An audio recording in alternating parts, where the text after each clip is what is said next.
ప్రేక్షకులకు నమస్కారం. అందరికీ శుభవార్త.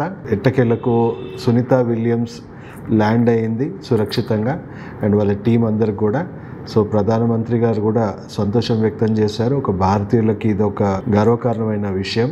సునీత విలియమ్స్ దాదాపు 288 డేస్, దాదాపు 3 నెలలు స్పేస్లో ఆల్మోస్ట్ చెప్పాలంటే ఇరుక్కుంది. వాళ్ళు 8 డేస్ కోసం ప్రయాణం అనుకుంది. అంటే 8 డేస్ వాళ్ళు ఇంటర్నేషనల్ స్పేస్ స్టేషన్లో వాళ్ళు గడపాలని ప్లాన్ చేసుకున్నారు. కానీ కొన్ని ఇంజన్స్ మ్యాల్ ఫంక్షన్ వల్ల దాదాపు 288 డేస్ వాళ్ళు అక్కడే స్పెండ్ చేయాల్సిన పరిస్థితి వచ్చింది. సో చాలా విషయాల్లో ఇప్పుడు ప్రజల్లో చర్చ నడుస్తూ ఉంది. ఈవెన్ నా పేషెంట్స్ కూడా, సార్ అక్కడ స్పేస్లో ఎలాంటి ఆరోగ్య సమస్యలు వస్తాయి, వాళ్ళు ఎలాంటి వైద్య విధానాలు వాళ్ళ ఆరోగ్యాన్ని కాపాడుకోవడానికి, లేదా వాళ్ళకు అనారోగ్యాలు వచ్చాక ఎలాంటి వైద్యం తీసుకుంటారు అని చాలామంది ఇంట్రెస్ట్ మొగ్గు చూపుతూ ఉన్నారు. సో ఆ విషయం మీద ఈరోజు మీకు నేను కొంత అవగాహన కలిగించబోయే ఇది ఉంది. సో లాస్ట్ వరకు చూడండి, చాలా ఇంట్రెస్టింగ్ ఉంటుంది topic. So first of all, స్పేస్లో వెళ్ళాక వాళ్ళకు రాబోయే సమస్యలు ఏంటి మనం చూసుకుంటే, ఇంతకుముందు కూడా సునీత విలియమ్సే కాకుండా చాలామంది ఎక్కువ రోజులు స్పెండ్ చేసిన వాళ్ళు ఉన్నారు. ఈవెన్ రష్యన్ స్పేస్ ఏజెన్సీలో మన వాలరీ పాలియోకోవ్ అనే ఒక ఆస్ట్రోనాట్ దాదాపు 437 డేస్ స్పేస్లో వాళ్ళు ఉండడం జరిగింది. సో వాళ్ళు కానీ, నాసా వాళ్ళు కానీ, రష్యన్ స్పేస్ ఏజెన్సీ కానీ, ఎవరైనా కానీ ఆస్ట్రోనాట్స్ హెల్త్ కేర్ ఏ విధంగా తీసుకుంటారు, వాళ్ళకి అసలు వచ్చే సమస్యలు ఏంటి అక్కడ మనం చూసుకుంటే, అక్కడ ఆల్మోస్ట్ చెప్పాలంటే అన్నీ గాల్లో తేలుతూ ఉంటుంది. అంటే ఆల్మోస్ట్ మైక్రో గ్రావిటీ ఉండడం వల్ల వాళ్ళు కంప్లీట్గా గాల్లో తేలుతూ ఉంటారు. కంప్లీట్గా వాళ్ళ ఆహార నియమాలు కానీ ఇవన్నీ కూడా కంప్లీట్గా మార్చుకోవాల్సిన పరిస్థితి ఉంటుంది. సో ఫస్ట్ థింగ్ వాళ్ళు చూసుకుంటే, వాళ్ళ ఆరోగ్యం మీద పడే ఎఫెక్ట్ మనం మాట్లాడుకుంటే, ఇక్కడ భూమి మీద కంటే కూడా 10 రెట్లు హై రేడియేషన్ లెవెల్స్ ఉంటాయి. సో ఒకటి మైక్రో గ్రావిటీ, ఇంకొకటి రేడియేషన్. ఈ రెండు కూడా వాళ్ళ ఆరోగ్యం మీద చాలా ఫాస్ట్గా ప్రభావితం చేస్తూ ఉంటుంది. సో ఫస్ట్ మైక్రో గ్రావిటీ వల్ల వాళ్ళకి వచ్చే సమస్యలు ఏంటి అని మనం మాట్లాడుకుంటే, కండరాలు ఏవైతే ఉన్నాయో, ఎందుకంటే కంప్లీట్గా వెయిట్లెస్నెస్ ఉండడం వల్ల వాళ్ళు కంప్లీట్గా కాళ్ళ మీద బరువు అనేది వేయకుండా ఉంటుంది కాబట్టి, గాల్లోనే తేలుతూ ఉంటారు కాబట్టి కండరాలు మెల్లిమెల్లిగా క్షీణించిపోతూ ఉంటాయి. అండ్ అలాగే ఎముకలు చూసుకుంటే ప్రతి నెల 1% అన్న బోన్ డెన్సిటీ అనేది తగ్గిపోతూ ఉంటుంది. సో కండరాలు క్షీణించడము అండ్ బోన్ లాస్ కూడా అవుతుంది. అది ఫస్ట్ ఎఫెక్ట్. తర్వాత ఒక 2-3 నెలల్లో వాళ్ళ చర్మం మొత్తం కూడా చాలా మందంగా ఉండాల్సిన చర్మము చాలా తేలిగ్గా మారిపోతూ ఉంటుంది. చిన్న దెబ్బ తగిలినా కూడా హీల్ అవ్వడానికి కూడా చాలా ఎక్కువ సమయం పడుతుంది. సో స్కిన్ రిలేటెడ్ ఇష్యూస్ కూడా వస్తాయి. అలాగే కంటి సమస్యలు మనం మాట్లాడుకుంటే, కంట్లో త్వరగా వాళ్ళకి కంటి చూపు అనేది దెబ్బతినడము అండ్ శుక్లాలు రావడం, అంటే క్యాటరాక్ట్స్ లాంటి సమస్యలు వాళ్ళకి డెవలప్ అవుతూ ఉంటాయి. కార్డియోవాస్కులర్ సిస్టమ్, మన గుండెకి సంబంధించిన రిథమ్స్, బయో రిథమ్స్ అనేవి చాలా అబ్నార్మల్గా కొట్టుకుంటూ ఉంటుందని చెప్పేసి కూడా తెలియజేశారు. అలాగే మొత్తం ఇమ్యూన్ సిస్టమ్ చూసుకుంటే కూడా చాలా వీక్ అవుతూ ఉంటుంది ఫాస్ట్గా అని చెప్పేసి అంటూ ఉంటారు. సో ఈ రకంగా చూసుకుంటే అవయవాల పనితీరు, తర్వాత బ్రెయిన్ పనితీరు కూడా, కాగ్నిటివ్ ఫంక్షన్స్ అంటే మెల్లిమెల్లిగా వాళ్ళకి మెమరీ లాస్, తర్వాత అల్జైమర్స్ లాంటివి కూడా డెవలప్ అవుతూ ఉంటాయి. సో ఇవన్నిటిని నివారించుకోవడానికి వాళ్ళ ఆహార నియమాలు కానీ ఇవన్నీ కూడా చాలా స్ట్రిక్ట్గా పాటిస్తారు. సో రష్యన్ స్పేస్ ఏజెన్సీ కానీ, నాసా కానీ వాళ్ళు మెడిసిన్స్, ఇప్పుడున్న మనం వాడుతున్న సాధారణ మెడిసిన్స్ ఏవైతే ఉన్నాయో, అంటే అలోపతి ఇంగ్లీష్ మెడిసిన్స్ ఏవైతే ఉన్నాయో, రోగం వచ్చాక కేవలం లక్షణాలను మాత్రమే వైద్యం ఇస్తూ ఉంది. అంటే మీకు మందుల ద్వారా కానీ, హాస్పిటల్స్లో జరిగే ట్రీట్మెంట్ ద్వారా కానీ ఆరోగ్యం రాదండి. ఆరోగ్యం ఎక్కడుంది? మనం తినే ఆహారంలో, మన ఇంట్లో ఉంది. కానీ మనం ఎక్కడ ఎత్తుక్కుంటున్నాము? హాస్పిటల్స్లో ఎత్తుక్కుంటున్నాము. సో వాళ్ళకు కూడా ఆస్ట్రోనాట్స్ హెల్త్ కేర్ పరంగా కూడా చూసుకుంటే ఆరోగ్యంగా మెయింటైన్ చేయడం చాలా అవసరం. అంటే prevention is better than cure అని చెప్పొచ్చు. సో అక్కడ రోగాలు ఫాస్ట్గా డెవలప్ అవుతాయి కాబట్టి ఆరోగ్యాన్ని మెయింటైన్ చేసుకోవడానికి వాళ్ళు చాలా సప్లిమెంటేషన్, ఆహారంలో కూడా చాలా స్ట్రిక్ట్ నియమాలు వాళ్ళు పాటించాల్సిన అవసరం ఉంటుంది.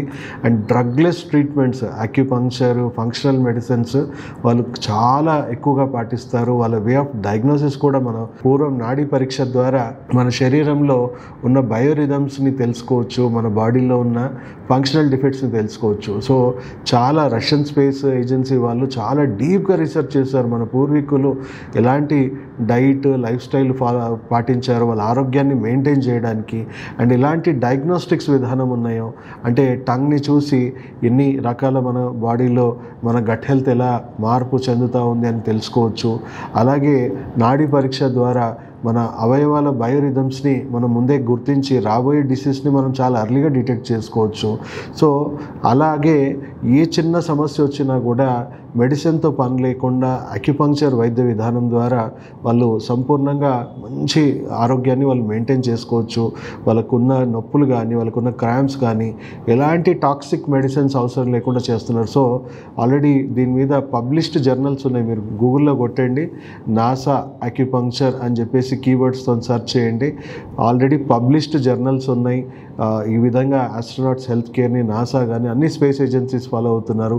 అండ్ నెక్స్ట్ వెళ్ళబోయే మార్స్ మిషన్ కూడా ఫుల్ ఫ్లెజ్డ్ అక్యుపంక్చర్ డాక్టర్స్ని కూడా తీసుకెళ్ళాలి అని చెప్పేసి, ఎందుకంటే ఎంతో పేలోడ్, అంటే దాదాపు ఎన్నో రకాల మెడిసిన్స్ తీసుకోవాల్సిన అవసరం లేదు.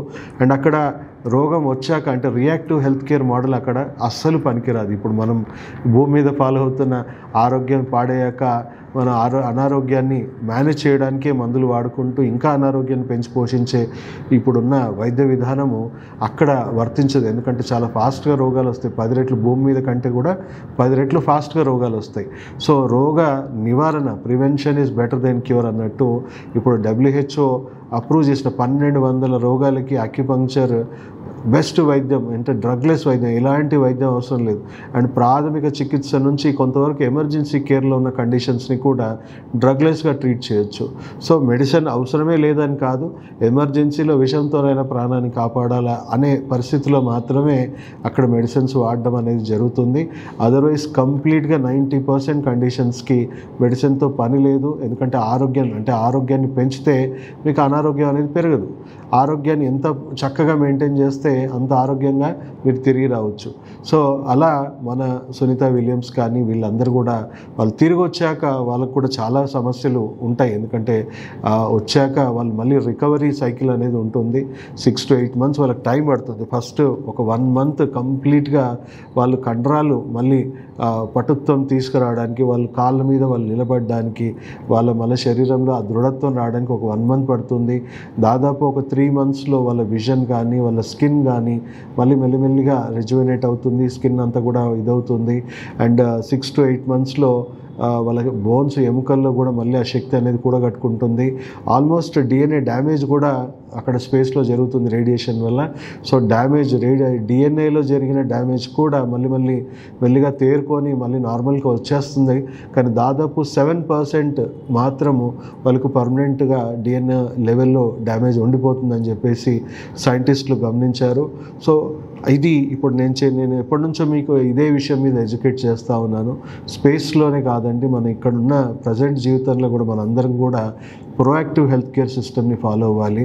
మనం ఆరోగ్యాన్ని హాస్పిటల్స్లో కానీ మందుల్లో కానీ ఎత్తుకోవద్దు, మన ఇంట్లోనే ఉంది. ఫస్ట్ మనం నేర్చుకోవాలి మన ఆరోగ్యాన్ని మనం ఎలా కాపాడుకోవాలో, 90% రోగాలు మనం రాకుండా ఎలా ఉండాలి అనేది మనం అందరం నేర్చుకోవాలి.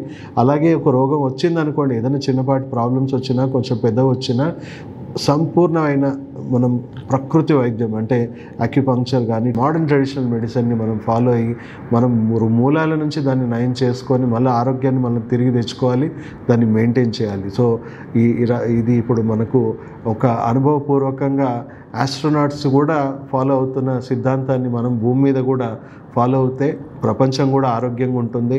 మనము ఇంకో ప్లానెట్ ఎత్తుకోవాల్సిన అవసరం లేకుండా మన ప్రకృతి కూడా బాగుంటుంది, మనం కూడా వచ్చే తరాలు కూడా ఆరోగ్యంగా ఉంటుంది. సో దయచేసి వీడియో ప్రతి ఒక్కరికి షేర్ చేసి ప్రతి ఒక్కరికి కూడా వీటి మీద ఆరోగ్యం మీద మంచి అవగాహన కలిగించడానికి ఈ వీడియోని షేర్ చేయాల్సిందని కోరుతూ, అండ్ మా ఛానల్ని సబ్స్క్రైబ్ చేసుకోండి, మా వీడియోస్ని లైక్ చేయండి, చాలామందిని ఈ వీడియోస్ షేర్ చేయాలని కోరుకుంటూ సెలవు తీసుకుంటూ మీ డాక్టర్ సాగర్.